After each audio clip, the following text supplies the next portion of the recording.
حلا السعادة من حلاوتها وبساطتها هتقومي تعمليها فورا.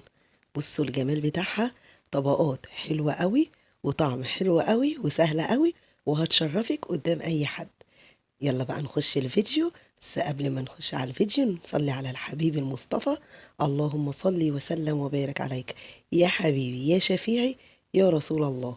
ويلا بقى نقوم نعمل الجمال ده كله بكل المكونات هتلاقيها عندك. يلا على الفيديو شوفي هنعمل ايه. وهنا بقى معايا 3 باكيت بسكوت، والنوع اللي انت تفضليه وانا بفضل النوع دوت. هنكسره بقى تكسيره كبيره شويه كده اهو، مش هنطحنه ولا اي حاجه زي ما انتم ما شايفين كده. هبتدي بقى اعمل الطبقه بتاعه البسكوت، وفي بوله او كسرولة هتحطي كوبايه من الميه العاديه، ميه من الحنفيه، عليها معلقتين من الكاكاو الخام، عليها معلقتين ونص من السكر ومعلقتين ونص من النشا. هنا السكر تناسبي زي ما انت ما عايزه. هنقلب بقى المكونات دي كويس قوي كده اهوت مع بعض لحد لما نتاكد ان هي تجانست مع بعضها، ونولع البوتاجاز عليها. وهنا هحط قالب من الشوكولاته، ودي بيفرق في الطعم قوي وبيعزز لك الطعم. هنقلب بقى، والصوص بتاعنا بقى تقيل وطعمه حلو جدا، ومكعب الشوكولاته فرق قوي. هنحط بقى الصوص بتاعنا دوت على البسكوت، ونتاكد ان احنا هنغلف البسكوت بتاعنا كويس قوي بالمكونات بتاعتنا. زي ما انتم ما شايفين لازم تتأكدي ان انت جنستيها كويس قوي. نجيب صينية بقى ونفرد الطبقة بتاعتنا زي طبقة الكيك كده اهوت بالظبط. افرديها كويس وخليها كلها متساوية زي بعضها زي ما هنشوف كده اهوت. هنعمل بقى الطبقة بتاعتنا بعد ما فردنا طبقة البسكوت كويس زي ما انتم ما شايفين. هنجيب بقى بولة وهنحط فيها كوباية من المية،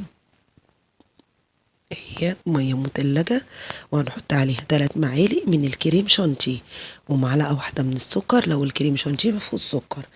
وطبعا زي ما قلت لك السكر تناسبي وتقدري تعملي فيه اللي انت عايزاه. وهنقلب بقى بمضرب كهربائي او بمضرب يدوي. هنا انا استخدمت المضرب اليدوي عشان ما احسش ان هي صعبة عليا. هضرب بقى كويس قوي لحد لما اوصل للكريمة اللي انا عايزاها. زي ما انتم ما شايفين كده اهوت القوام اللي انا عايزاه وصلت له. هحط بقى الطبقه بتاعتي ديت على البسكوت، وبرضك نفردها كويس قوي. هنا بقى لو انت عايزه الطبقه بتاعتك دي جامده، دخليها التلاجة لمده ربع ساعه وهنسقيها بالطبقه الثالثه. انا مش هدخلها في التلاجة عشان هعمل شكل ما بين الشوكليت والكريمه. نجيب بقى الطبقة التالتة. هنا أنا سيحت الشوكولاتة على بخار مية، وهحط معلقة واحدة من النوتيلا تعزز لي الطعم قوي وتخلي لي الطعم بيفرق جامد قوي معلقة النوتيلا ديت. واحط كمان معلقتين من الزيت، ونقلب الصوص بتاعنا تقليبه حلوه كده اهوت. وهنحطه وادي الطبقه الثالثه. وكده على فكره الحلقه بتاعنا خلص. سهل جدا وبسيط ازاي. نحطه بقى كده اهوت على الطبقة بتاعتنا، بس قلبيه كويس قوي عشان ما يكونش فيه اي تكتلات، وتكوني متأكدة ان الشوكليت بتاعك سايح. هنا هحطه وبخلة بقى هعمل شكل حلو كده ما بين الكريمة وما بين الشوكليت، وندخل الكريمة كده في وسط الشوكليت. هيكون طعمها حلو قوي زي ما انتم ما شايفين كده اهوت. وهدخلها التلاجة ساعة. بس انا هنا كان عندي بسكوت لوتس هزين بيه وشوكولاتة بيضة، ودي طبعا خطوات اختيارية. هي لحد كده خلصت معاكي. هتدخليها بقى التلاجة ساعة وطلعي وكلي أحلى حلا. سهل وسريع وطعمه حلو قوي.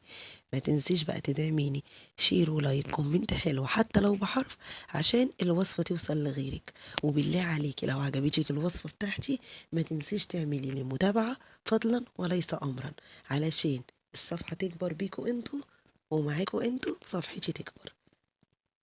يلا بقى بسرعة قومي جهزي المكونات بتاعتك واعمليها للولاد. باي باي.